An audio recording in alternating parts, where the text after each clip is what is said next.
Welcome to the Australian Chiropractors Association podcast. The ACA is the peak body representing chiropractors in Australia.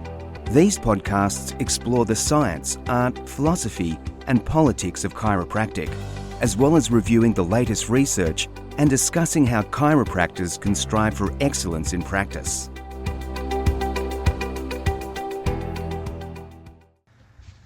Welcome to the Australian Chiropractors Association National Podcast. I'm your podcast host, Dr Kim Lie Jom. I'd like to begin our podcast by respectfully acknowledging the traditional custodians of the land on which we record this podcast and pay our respects to their elders past and present. We recognise and honour their ongoing connection to land, waters, culture and community. We extend that respect to all Aboriginal and Torres Strait Islander people listening in today. I trust that everyone listening in had a wonderful Christmas with their family and friends and had an amazing year ending, celebrating and welcoming the new year.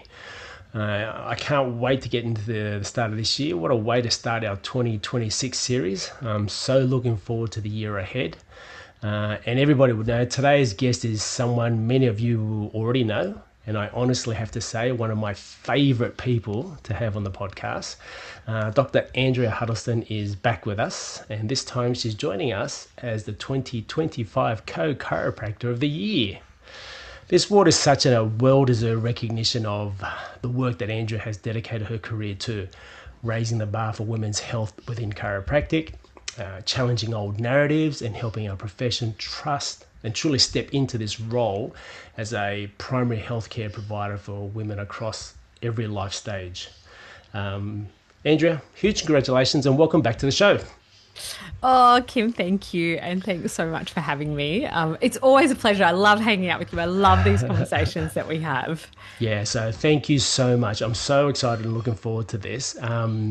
Today we'll start by unpacking what this achievement means to Andrea, to the profession, and to the broader conversation around women's health. And then we're going to dive into a hot topic. This is one way to start the year that is coming up more and more in practice right now. I certainly see it. I know a lot of us talk to me about it as well. The topic is perimenopause. In particular, we're going to go on to explore something many chiropractors are noticing in clinic, the rise in musculoskeletal presentations due to perimenopause, including issues like persistent shoulder pain, rotator cuff issues, plantar fasciitis, you name it, and how these symptoms connect to hormonal change, tissue health, and nervous system regulation. So Andrea, without further ado, let's start with when your name was called on last year at the AGM. What was going through your mind? Honestly, and since the receiving the award, it feels like such an immense honor, but also feels very surreal. And I think I was saying this to my interviewer for the magazine. It doesn't quite feel real, and I don't know if I entirely feel deserving of it either. Like my other chiropractor of the year, for example, Dean, who has, I think he's got a couple of decades on me as well. But you can so obviously see the incredible service that he has given to our profession. And it just I think there's a bit of imposter syndrome that goes on there. And I just don't know if my contribution is anything that kind of feels like it pales in contrast. But I think that what I keep trying to remind myself is that this is testament to the fact that we need more women's health context within the work that we do. And I think that this was just confirmation that I'm on the right track, and to be able to, I guess, pioneer women's health in chiropractic is such an incredible honor. And for me to be able to combine my two obsessions and my two loves, which is chiropractic, but also my obsession for women's health, and be able to intertwine them and teach that information as well. It just is, it's very purposeful for me. So it is an immense honor. Well said. And I appreciate you sharing that. And I don't think there would be any doubt from anybody within our profession you can speak to who wouldn't agree of the award that you deserve. I look at it exactly like the word that you used there was pioneer. You are pioneering the movement of chiropractors towards this understanding of women's health in general. But what you're doing is going to pave way for tons of other chiropractors in due course. Whether you receive the award now or 50 years later like Dean did, but you are so deserving of it, and I couldn't think of anybody more deserving than yourself. So congratulations again. I really appreciate that you've shared that with us. Thank you. It does mean the world to me, so thank you. No, it's an absolute pleasure. Okay, so before we dive into our conversation regarding perimenopause, maybe you could give our listeners an understanding of the nature of perimenopause and why so many women have such difficulties with it. I've got a ton of questions I want to dive into, and you've sent me some wonderful research that I spent pretty much the holidays reading. Sorry about that. No, not at all, which I think is fantastic. It's certainly broadened my understanding, and I really want our listeners to understand more about this and how we can, as chiropractors, assist in this process. I will say, is it okay if I share those research papers as show notes with today's episode? Oh, yeah, Kim, I think that's a great idea. And to be honest, that's the tip of the iceberg. Oh, yeah. Oh, I can imagine. Right? I can imagine. Yeah, it's fantastic. But let's begin with that. Let's take it from a very general perspective from out here and then bring it right down to some of the nitty gritty stuff that I sort of touched on. So enlighten some of the listeners about this first up.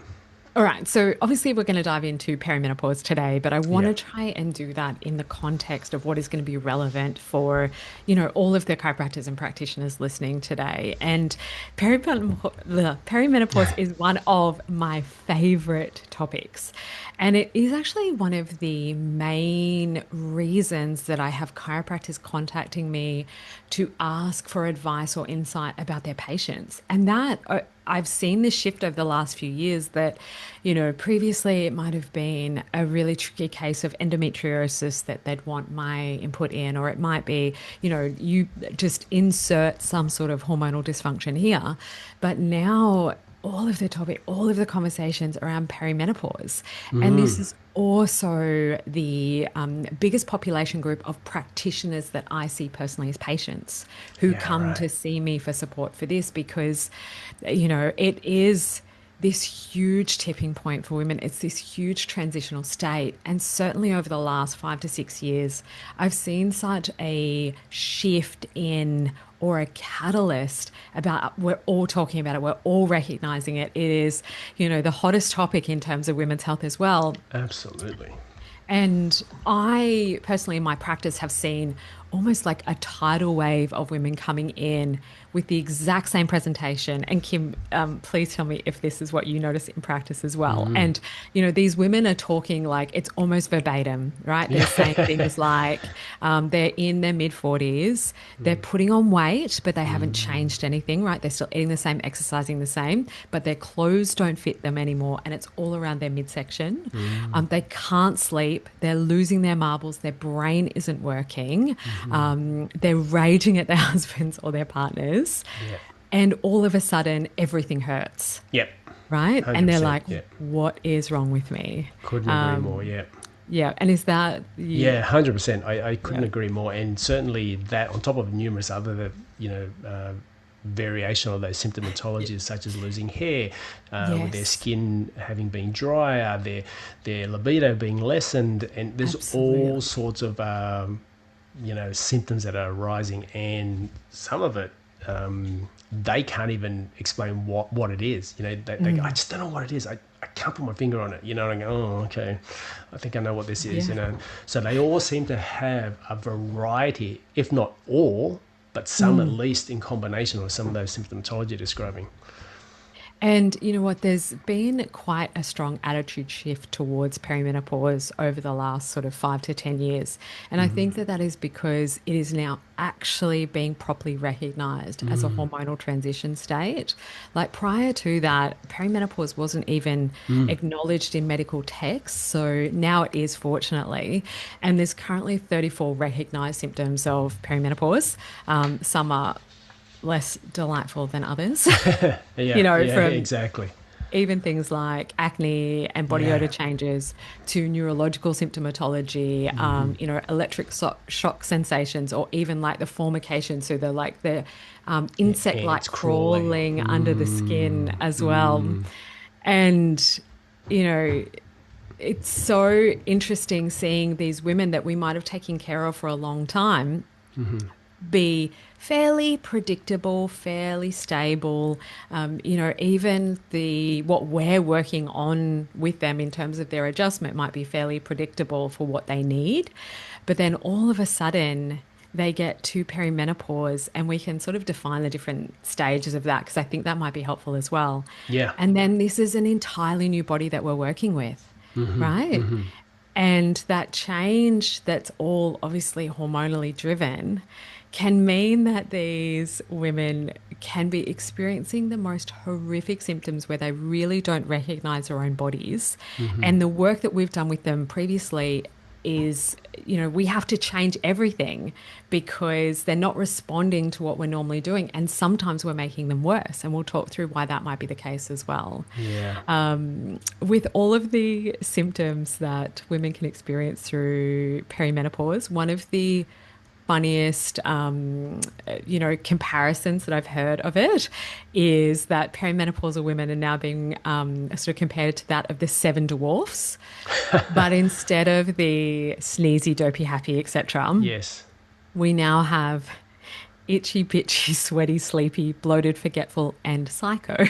And that is the seven dwarfs of perimenopause. And, while of course that's, said in jest, so many women, when I talk about that or I compare it, they go, oh my God, yes, that is me. Yeah.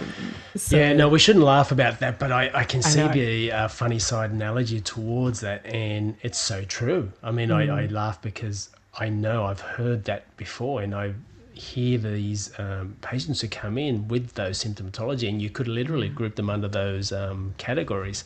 So tell me, in terms of what we would traditionally see in terms of, let's look at the age bracket. What are we talking about here before we look into the case of them being menopausal? We're talking obviously perimenopausal, meaning obviously pre-menopausal status.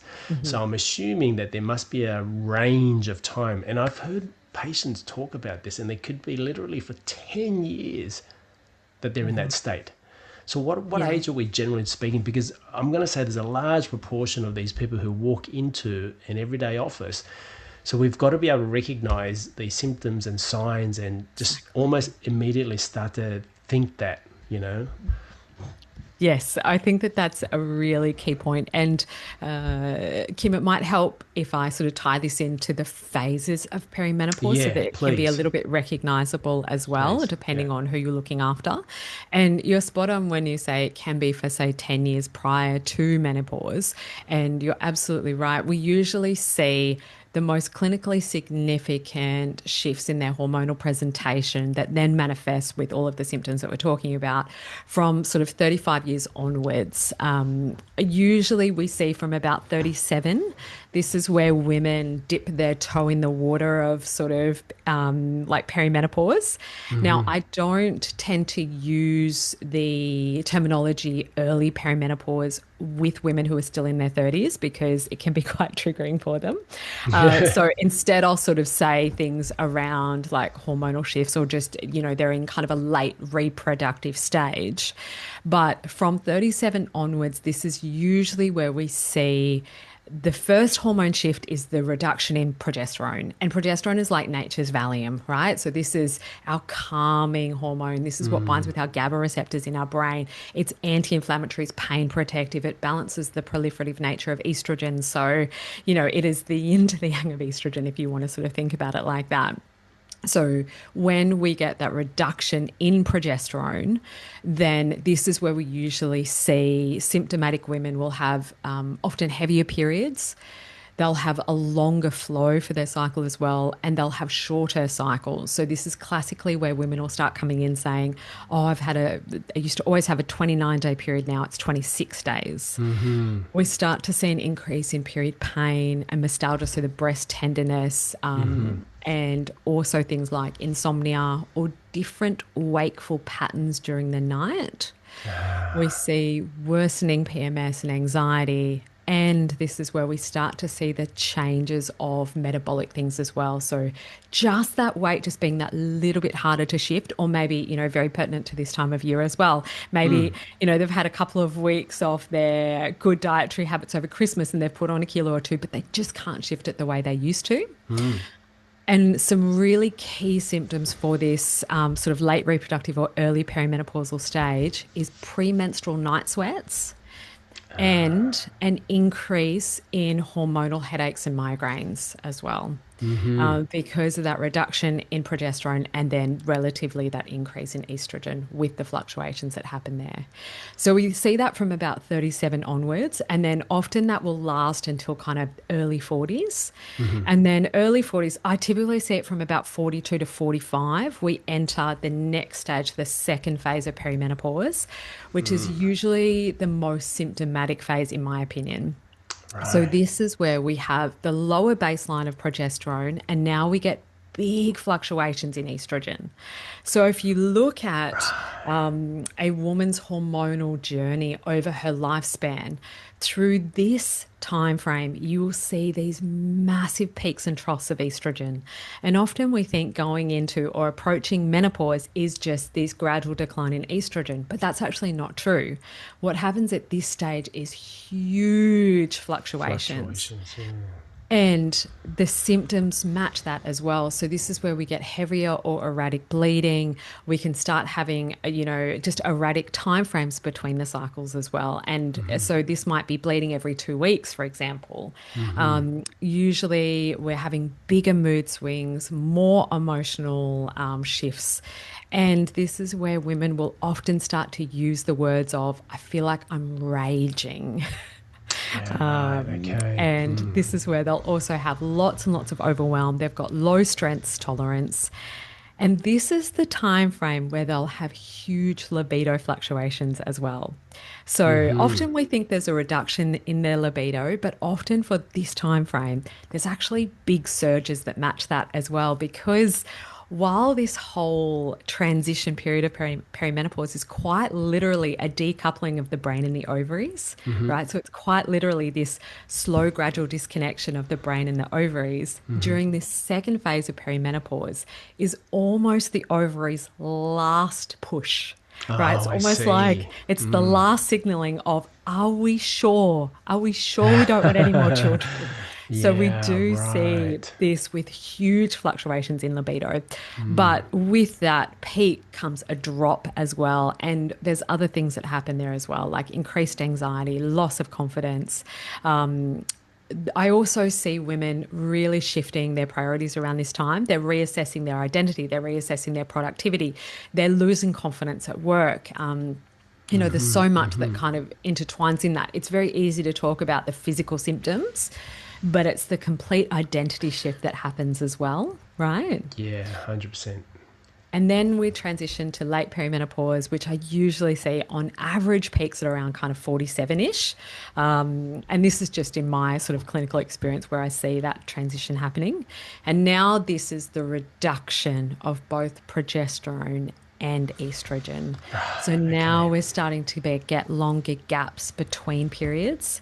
This is when we're starting to get more and more of the classic hot flushes or those vasomotor symptoms, the night sweats, more dryness symptomatology. So, vaginal dryness. This is more of the declining libido. memory lapses, big brain fog, more significant sleep disturbances. This is usually when women will talk to me about things like they've got low motivation or almost apathy. And this is the time where we see the most significant joint changes and skin changes. So lots of inflammation, lots of joint restrictions and injuries and all of those sorts of things popping up there. Yeah, I see. So that is, there's quite a lot that you covered there, and there's so much that we could go into at every phase, at every step and every phase. I think the biggest thing for me, because in our chiropractic office, I guess from your perspective, your office is slightly different in that you really focus heavily on that. As a general rule, say, for example, the majority of us chiropractors in our offices, we may not necessarily have your classic ladies referred into the office with a lot of these symptoms that you're describing in different phases. What I have noticed a lot of is the nature of what you just touched on, the tendon issues. Okay, so that's been one of the things, and I read with the papers that you sent me was there's quite a lot of stuff, and I have noticed this a lot. Okay, rotator cuff issues that suddenly, for no apparent reason, suddenly have a true rotator cuff issue, and you kind of go, what did you do? How did you do this? Nothing. I just woke up, and then once it progresses, and over time, whether that settles or doesn't settle, the other one they came in, they come in and go, oh, listen, I've noticed the other side doing that to me now. So there's a big issue that I'm noticing a lot from that musculoskeletal perspective, and I want to explore more about this because I can't be the only chiropractor seeing a lot of unusual amounts of musculoskeletal disorders, particularly tendinous soft tissue injuries in perimenopausal or menopausal women. So maybe could you explain a little bit to the listeners why the risk of tendon injuries is it something to do with it on a cellular level? Is it a hormonal issue? What are we talking? Oh, such a good question, Kim. And you are hopefully not the only other chiropractor, and I really don't think you are, that's noticing these things. And it is actually so well documented, what you're describing, that it's termed the musculoskeletal syndrome of menopause. And I think it's still termed menopause because classically we're seeing it in women who are a little bit older, but any of these things can happen throughout the perimenopausal transition as well, right? And while we see an increase in the tendinopathies that you're describing, we also see an increase in pain syndromes, increased in migraine frequency and intensity as well. You mentioned the rotator cuff stuff, so we might also be seeing adhesive capsulitis. And I'm sure we were taught in uni that women with frozen shoulder, the risk factors there are, fat, 40 and female, the three Fs and there's a reason for that. So we can talk about why that is the case, but then we'll also see it in other parts of the body, like your plantar fasciitis, your Achilles tendonitis. There's also an increase in scoliosis risk as well. And this is biomechanical, right? So, and I don't mean that in the sense of, we're just looking at biomechanical things, but there's really good papers there. It's not because of, say, osteoporosis. This is a biomechanical cause for that. So therefore we have a huge impact on that. Yes. And I think part of this is, if we look at broad picture, right? So just like pregnancy, for example, is such a health stress test for the body, perimenopause is a tipping point as well. So it's where the entire system changes from one state to another. And with it, this is a catalyst where some vulnerable parts of our system will be affected. Yeah. So if we look specifically at, say what you've mentioned, Kim, the tendinopathies, for example, there's very good explanations of why that's happening. And, during perimenopause and menopause, it's not just that we're getting older, but we also get a rapid shift in connective tissue biology as well. So this is hormonal, and it absolutely affects the cellular level as well. And our, tendons are constantly, for example, balancing collagen synthesis versus collagen breakdown. And it's estrogen that is the biggest driver of that. So, of course, as we're getting into this estrogen decline that happens, particularly in the later stages of perimenopause and menopause, then it's going to affect how the suppleness and flexibility of that joint, right? So if we look at, let's just talk about that specifically. So estrogen specifically maintains collagen synthesis as well as the elasticity in your soft tissue, so your ligaments, tendons, and joint capsules. Yep. So during perimenopause, we get this reduction in our fibroblast activity. We get a reduction in your type 1 collagen production as well. And then we get an increase in collagen stiffness and that cross-linking.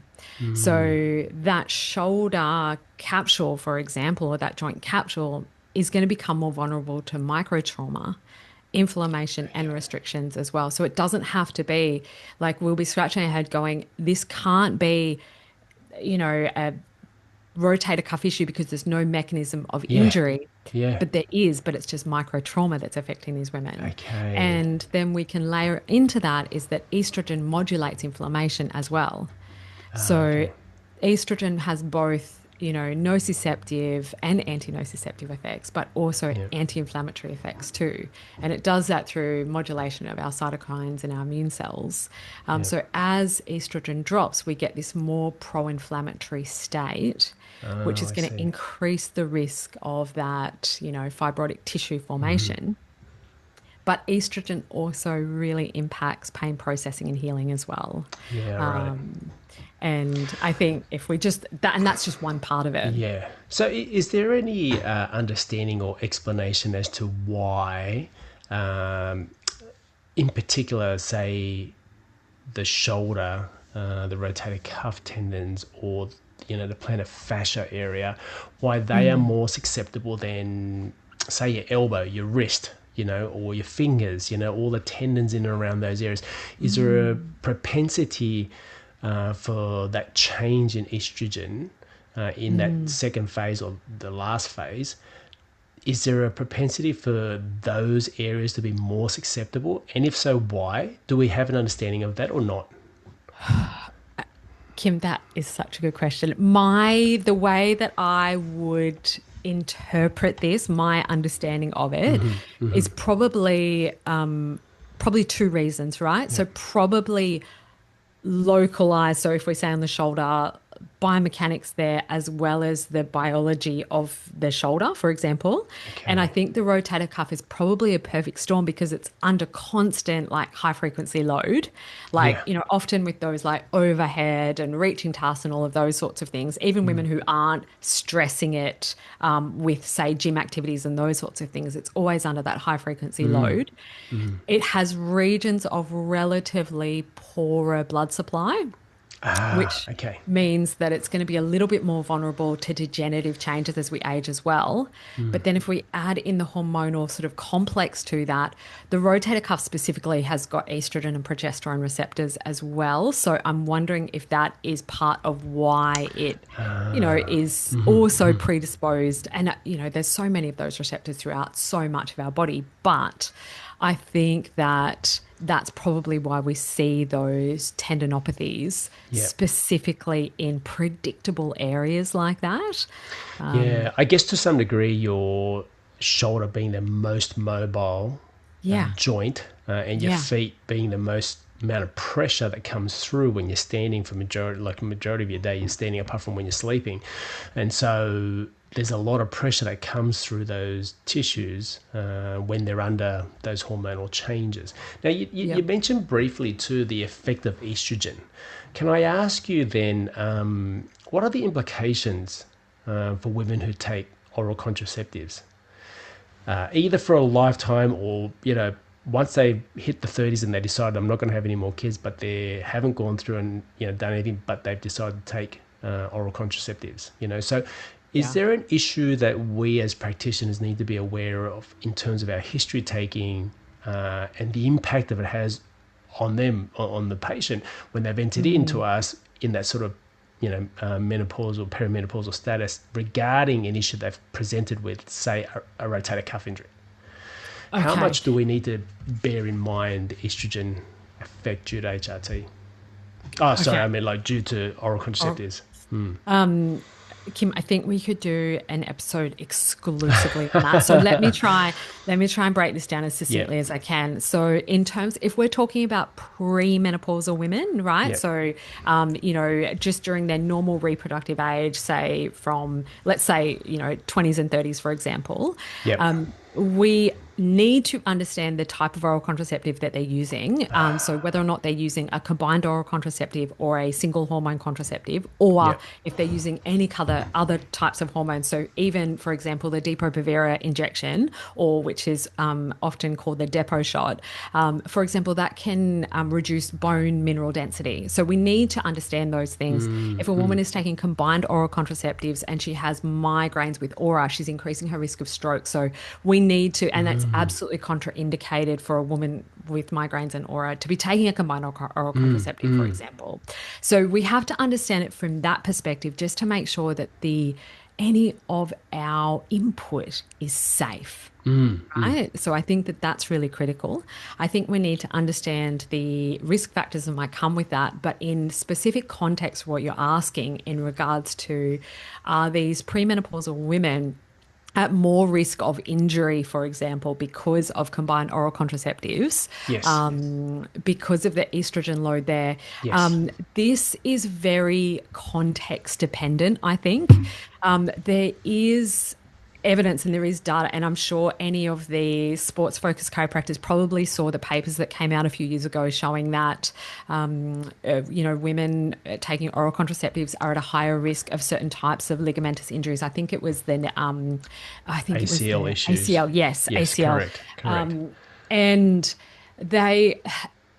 they are at risk of that. Yeah. And it's because of the type of estrogen in those in combined oral contraceptives rather than the endogenous type of estrogen that our own body makes. And there are certain vulnerable times, even during a normal menstrual cycle for a woman not on the pill, that might be a little bit more prone to injury. So for example, with the onset of the period, we get this increase in ligamentous laxity, which is just a result of those hormonal shifts. Yep. Similar to kind of what happens in pregnancy, right? With all of that relaxin production. Yes.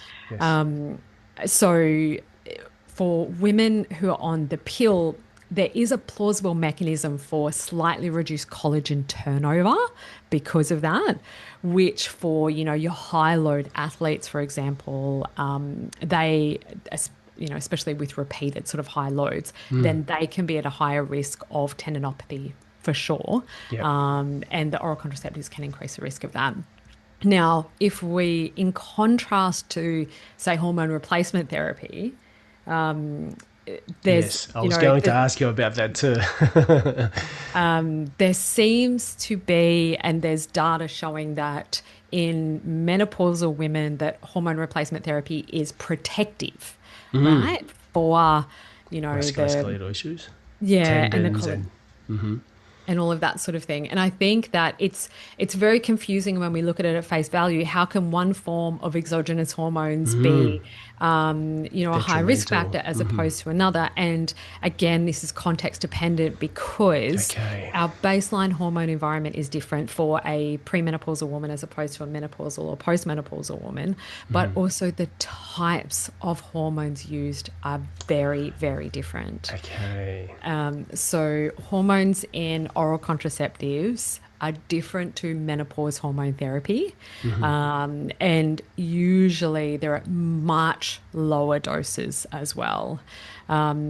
There's also a change in the receptor expression and sensitivity for those hormones as opposed to the synthetic versus the menopause hormone therapy these days, which is more of a quote unquote bioidentical hormone. So it molecularly looks so much more as a biological match for what our own estradiol is, if that makes sense. Yep, so that our own type of estrogen that's made by our ovaries.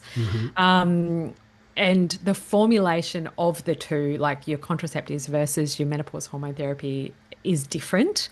And the delivery is different as well, because usually for menopause hormone therapy, we're usually using transdermal application rather than, like a pill form. Like an oral. Yeah. Yeah, exactly. So it does matter or it doesn't? So you're saying that it does matter how you take it? It does matter. Yeah, Okay. absolutely.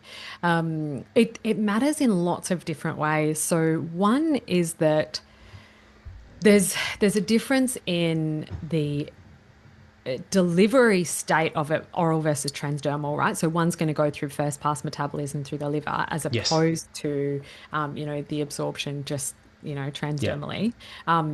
So one will be more steady, like a different sort of absorption factor rather than looking at all the different factors that can affect the metabolism of those. Mm-hmm. And one is going to increase our risk factors for certain things, which is your oral estrogens, which is obviously what we found from the previous iterations of hormone replacement therapy. And the older generations of this that they found lots of issues with that was obviously presented in the Women's Health Initiative that Yes. came out, Yes. in the 90s and the 2000s. Yeah, it's interesting. I had a patient talk about the what you just said back in the 90s when the Women's Initiative, and there's been lots of discussion whether or not it still holds true, if it's still relevant, or if it's, and there are people out there discussing it about how it doesn't hold true anymore, and some of the data was misinterpreted. And I was thinking, oh, it's interesting. There's a lot to be discussed there. I mean, that's a whole different topic altogether, but we could literally discuss that all day long, really. Totally. Sorry, do you want to say? Oh, and Kim, I'm so happy to give context around that if you want, or we can talk about that. Well, we can touch on that, certainly, because I think okay. there is some degree of discussion at the moment in general in the public domain, but as well as in the office. I think it may give some chiropractors some context to be able to have some discussion. Maybe not the whole discussion, but at least have some understanding of what, the Women's Health Initiative means. Okay, so the Women's Health Initiative was this huge landmark study. It was the biggest of its kind ever. They had poured so much money into it. This is what they were doing in the US, right? It had a number of different arms for the study, two of which were related to hormone replacement therapy, and they were looking at combined estrogen and progestogen therapy as opposed to comparing it to just estrogen therapy alone. And they were looking at, and then there was another one where it was just behavioral sort of lifestyle factors. And they were looking at the benefits of hormone replacement therapy on chronic disease risk for menopausal women, because leading up to this time, it showed that HRT, prevented everything and was amazing, and women should be on hormones for the rest of their life. That was their assumption, right? So the trials started in the early 90s. It was supposed to go for 20 years, but they had to stop it prematurely because of how dramatically the risk factors were increasing for the women who were in the study. So there was an increased risk of cancer, both breast and endometrial cancer. There was an increased risk of stroke and blood clots and everything else. So they had to stop it prematurely. It is probably one of the biggest, most important things when it comes to understanding menopause for women. Like, this study changed everything. Like, doctors were calling their women, they were putting ads out in the paper saying, stop your hormones, they're too dangerous, right? But I think some of it was taken out of context, because if women were drinking alcohol, it increased their risk factors for those problems 2 to 3-fold. The mean age of the women in the studies were 63 or older. So we know that if you start these things later, your risks increase.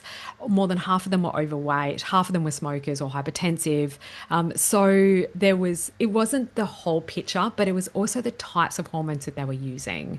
The hormones that they used back in that type of HRT were synthetic versions of estrogen and progesterone that were derived from conjugated equine estrogens, or the urine of pregnant horses, essentially, is where it came from. Yep. And then it was synthesized into the type of estrogen that I gave them. And then there was another one, or the type of synthetic progesterone, which was very problematic. Now, in this day and age, we have menopause hormone therapy, or MHT, which, it's semantics really, HRT, MHT, whatever you want to call it. Yeah. But the new generation of these hormones is that they are bioidentical, so that they match what the body is making, as closely as physically possible.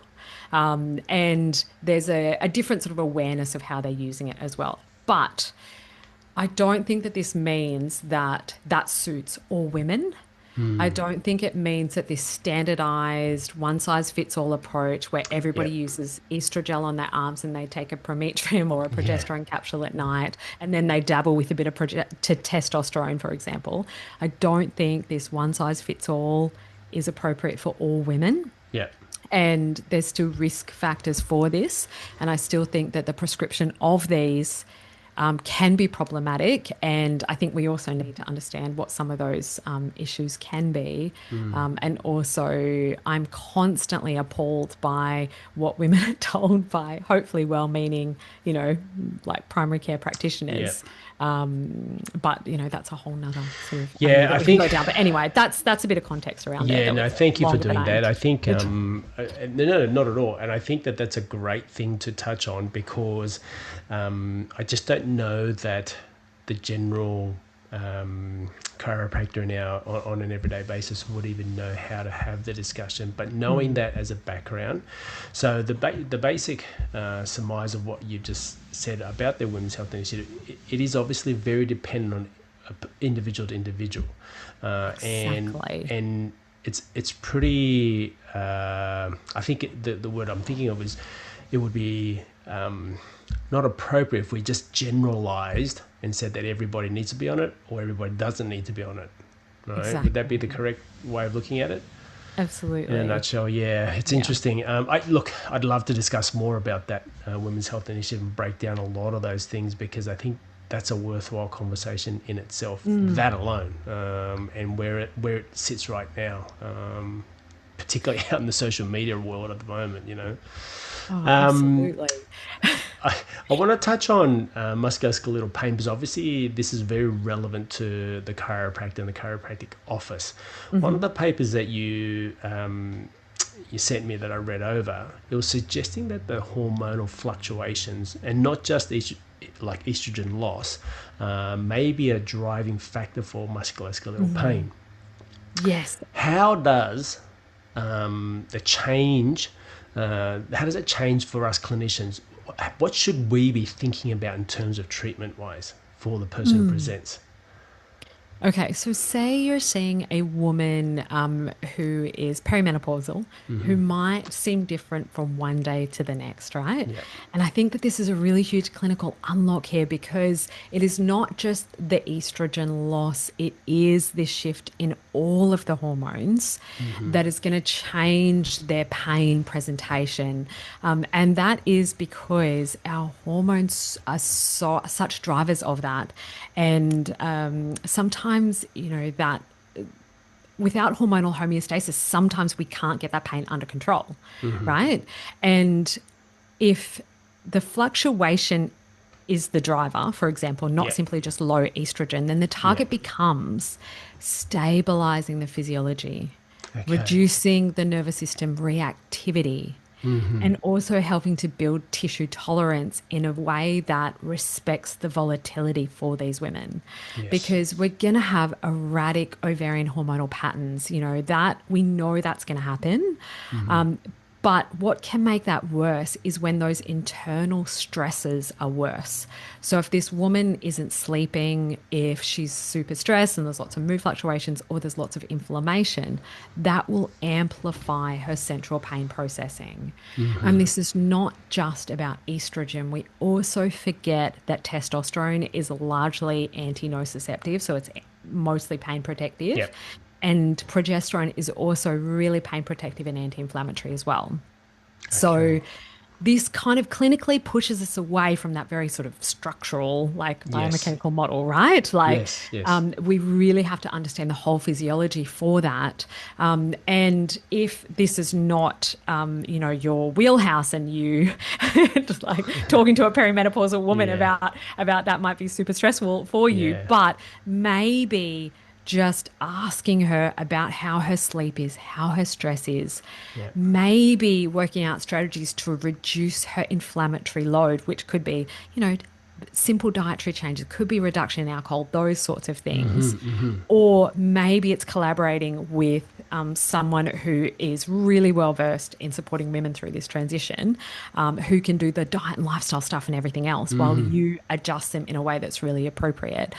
But I have to say that even if you don't really understand all the nuances, just really listening to that woman and just again, understanding that reducing her nervous system reactivity is going to make a difference, right?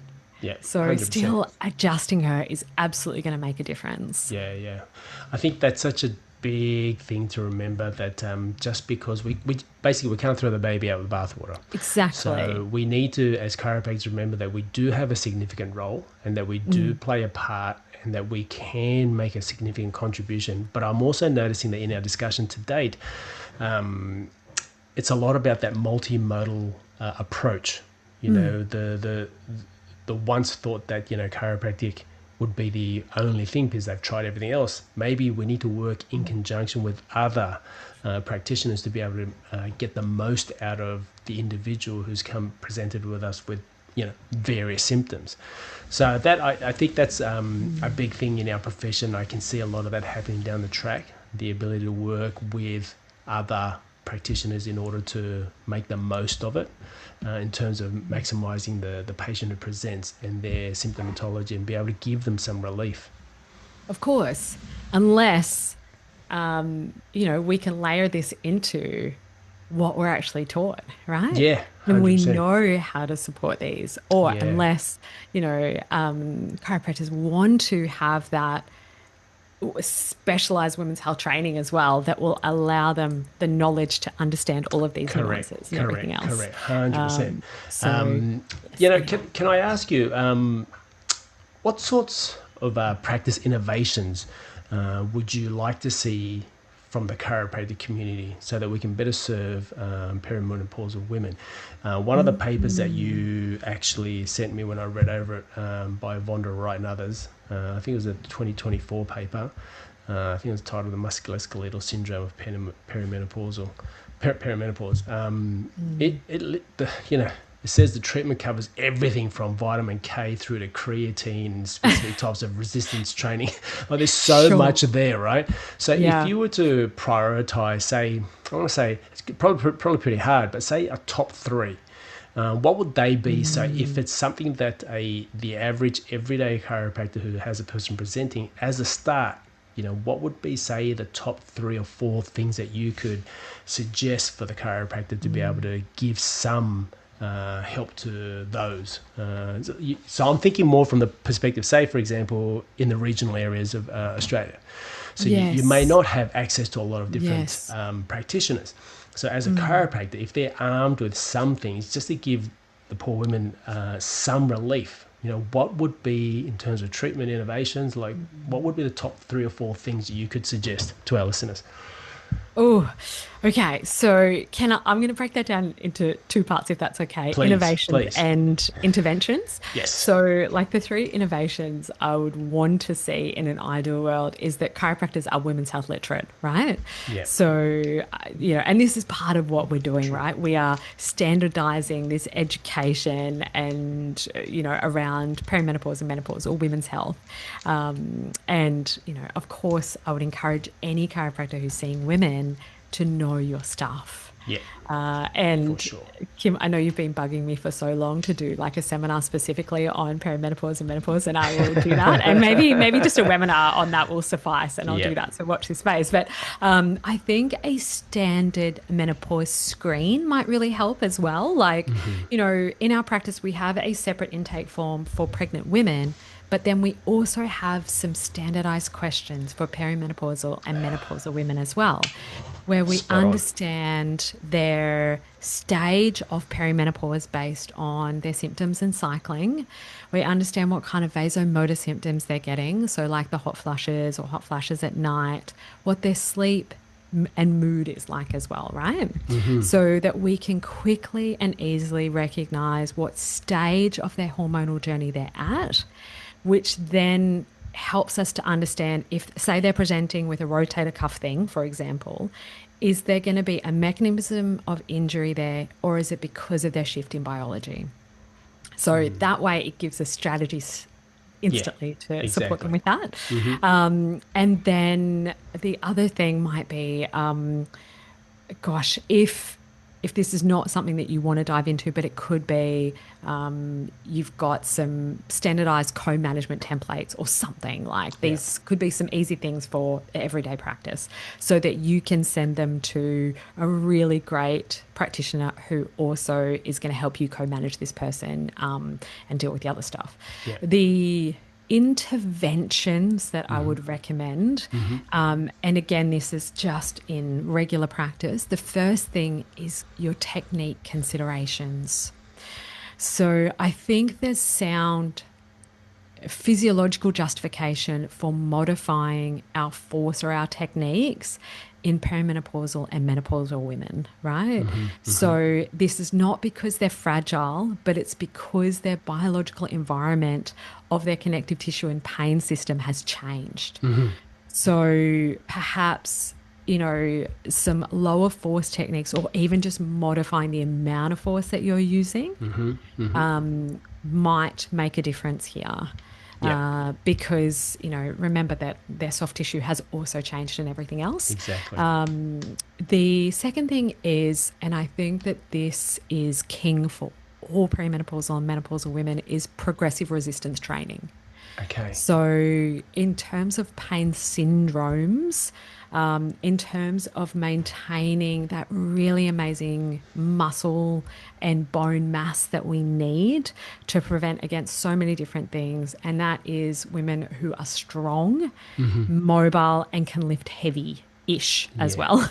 Yeah. So this is, you know, heavy-ish training, it's consistent training, it's coached well, but I think that this is a really universal, you know, upgrade. Accepted for, principle, for all women. Yeah. And then the third thing could be something as simple as just if you can help these women sleep and if you can help with stress reduction with whatever might be meaningful to them, is going to make a difference. And the stress could be as simple as there's really good data around just paced breathing or controlled breathing for perimenopausal and menopausal women. So it can be, you know, parasympathetic breathing or box breathing. So in for 5, hold for 5, out for 5, hold for 5 for 10 minutes a day. Yep. So that's been shown to reduce hot flushes by 40%. There was another recent study that came out showing that women who just did some visualization of you know, it was essentially like a meditative practice that they did every day, reduced their hot flushes by 60%. Wow. So, That's you know, significant. and the reason that that happens is because of how they're affecting their nervous system, right? When they're doing that. So encouragement for those sorts of things can be really useful. And certainly creatine and vitamin D and protein and everything absolutely has its place. But I think some of these core timeless health principles need to come first. Yeah, I think that's such a big thing to note.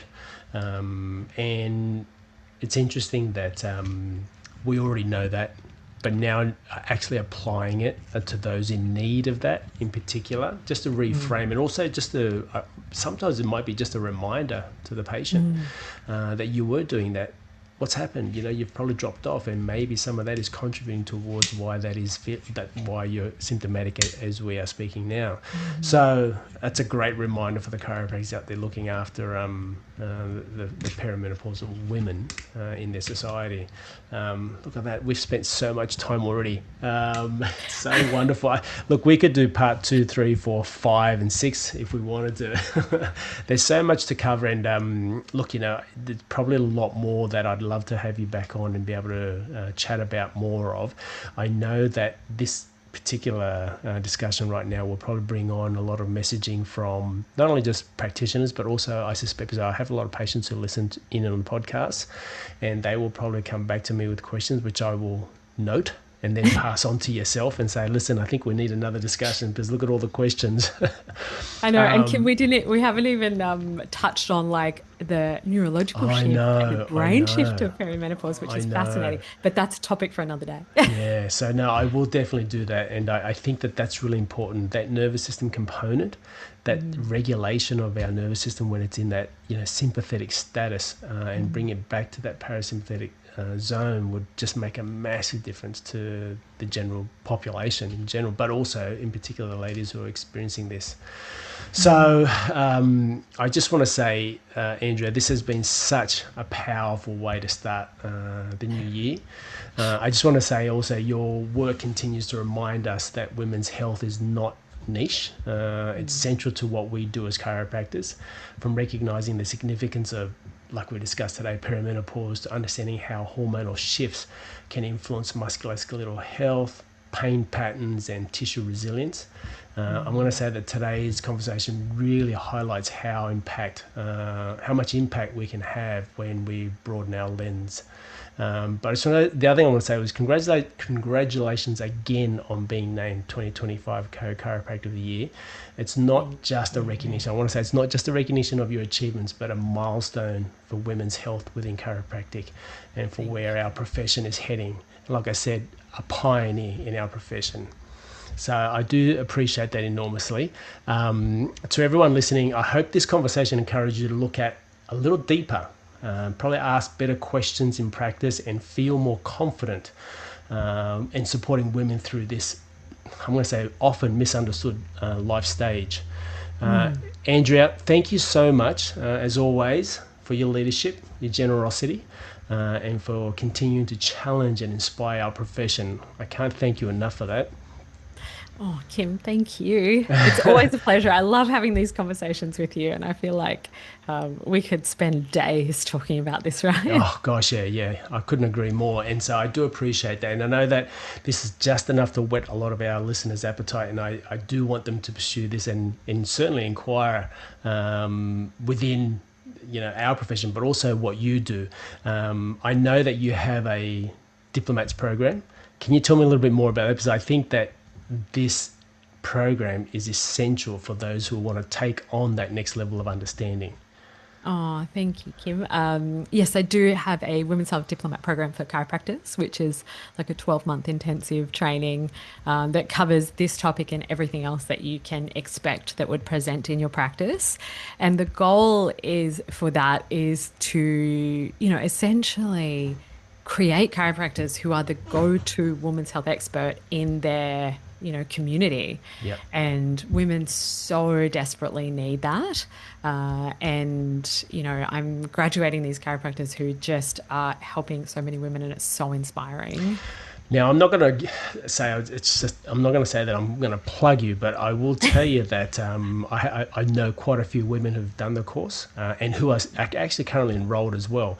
And I can't begin to tell you the amount of information and the knowledge that they have gained by enrolling themselves in the course. So those who are listening and are keen to take it to another level of understanding, just do yourself a favor. This is by far and away the only but most comprehensive course that I know of that will equip and arm you in readiness for those people that present in that diplomats program that you actually highlight.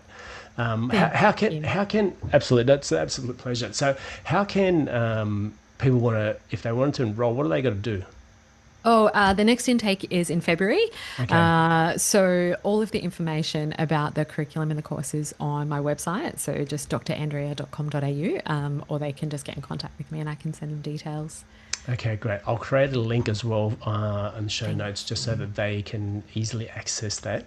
Can't thank you enough. And listening, those who are keen, please do yourself a favor. You'll be so well equipped to handle any patient walking through the door. And that's a wrap on our first ever episode for 2026. What a way to start. Thank you so much, everyone, for tuning in.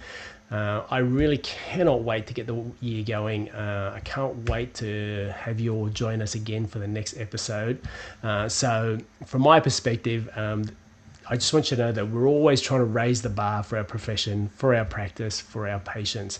So in particular, Dr. Andrea, thank you so much for being on the show today, and I can't wait to catch up and have a further discussion down the track.